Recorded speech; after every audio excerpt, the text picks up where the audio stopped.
Welcome to SP channel. ఈరోజు మనం ఆహారంతో ఆరోగ్యంలో మొలకెత్తిన పెసలతోటి పొంగనాలు చేసుకుంటున్నాము. ఇవి చాలా ఆరోగ్యానికి ఆరోగ్యం, ఎండాకాలంలో చలవ చేస్తుంది, మంచి జీర్ణకారి, రుచిగా కూడా ఉంటుంది. ఎప్పుడు మనం పెసరట్టే వేసుకుంటాము, ఇలా పొంగనాలు కూడా చేసుకోవచ్చు. దీనికోసం కావాల్సిన పదార్థాలు ఒకసారి చూద్దాం. ఇవి 3 కప్పుల వరకు, ఏ కప్పుతో బియ్యం తీసుకున్నానో ఆ కప్పుతోటి పెసల్ని నిన్న కడిగి నానిన తర్వాత ఒక క్లాత్లో మూట కట్టి పెట్టాను. ఇంతవరకు వచ్చినాయి మొలకలు, బాగా వచ్చినాయి. 1 కప్పు వరకు బియ్యం నానబెట్టుకున్నాయి. ఇందులోకి 1 స్పూన్ జీలకర్ర, 1 స్పూన్ తరిగిన అల్లం ముక్కలు, 1 ఉల్లిపాయ ముక్కలు సన్నవి, కొంచెం కరివేపాకు, 1-2 పచ్చిమిరపకాయలు సన్నగా తరిగినాయి అనమాట. ఇది మిక్సీ వేసుకున్న తర్వాత మిగతా అన్నీ కలిపేసుకొని పొంగనాలుగా వేసేసుకుందాము. ఇది వేసే చట్నీతోటైనా బాగానే మనం పిండి ఇలా తయారు చేసుకున్నాము. ఇది మరీ పలచగా ఉండకూడదు, మరీ చిక్కగా ఉండకూడదు, మీడియంగా ఉండాలి, ఈ టైప్లో ఉండాలి. ఇప్పుడు ఈ కట్ చేసుకున్న ఈ ఉల్లిపాయ ముక్కలు, అల్లము, జీలకర్ర, పచ్చిమిర్చి, కరివేపాకు అంతా వేసి ఒకసారి బాగా మిక్స్ చేసుకొని మన పొంగనాల పెండం వేడెక్కుతుంది. అందులో నెయ్యి వేసుకొని కాల్చుకోవచ్చు, లేదంటే నూనె అయినా పర్వాలేదు. నేనైతే 2 కలిపి కాలుస్తున్నాను, మరి నూనె కాదు, నెయ్యి కాదు. ఇలా కలిపేసుకొని పెట్టుకున్నాము. ఇప్పుడు పెనంలో ఈ పిండిని వేడెక్కింది, దీంట్లో ఆయిల్, నెయ్యి కలిపి వేసుకున్నాను నేను. కొంచెం కొంచెం ఇలాంటి గరిటె తీసుకుంటే వాటికి కరెక్ట్గా సరిపోతుంది అనమాట. మళ్ళీ క్వాంటిటీ కరెక్ట్గా మనం వేయగలం.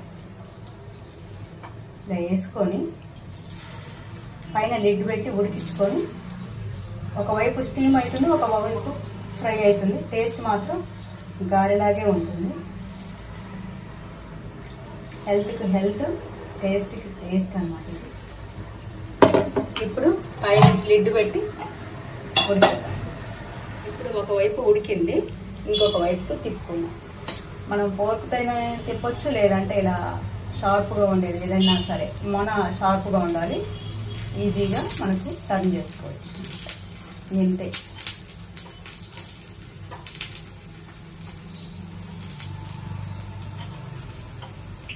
ఇప్పుడు మన పెసర పొంగనాలు రెడీ అయిపోయినాయి.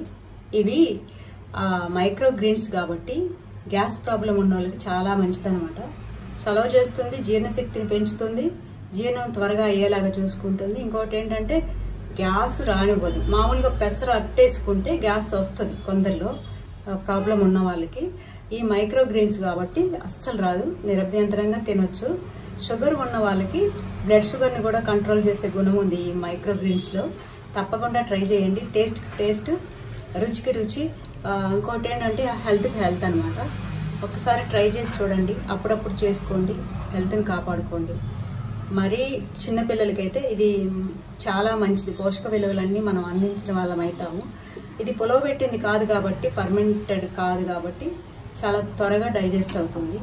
ఇది హార్ట్ ప్రాబ్లమ్స్, బీపీ ఇలాంటివన్నీ ఉన్న వాళ్ళందరూ కూడా బాగా తినొచ్చు.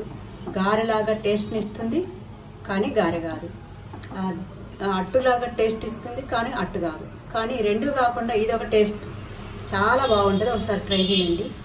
ఎవరైనా వచ్చినప్పుడు కూడా ఈజీగా తొందరగా ఒక 2-3 గంటల ముందు మనం నానబెట్టేసుకొని పెసల్ని కూడా చేసుకోవచ్చు. ఇలానే పెసర పప్పు కాకుండా ఒకసారి ట్రై చేసి చూడండి. మొలకలుగా అయితే ముందు రోజు నానబెట్టి మూట కట్టి పెడితే మొలకలు వచ్చేస్తాయి. ఇలా మొలకలుగా తింటేనే మనకు హెల్త్కి చాలా మంచిదన్నమాట. Thanks for watching our channel.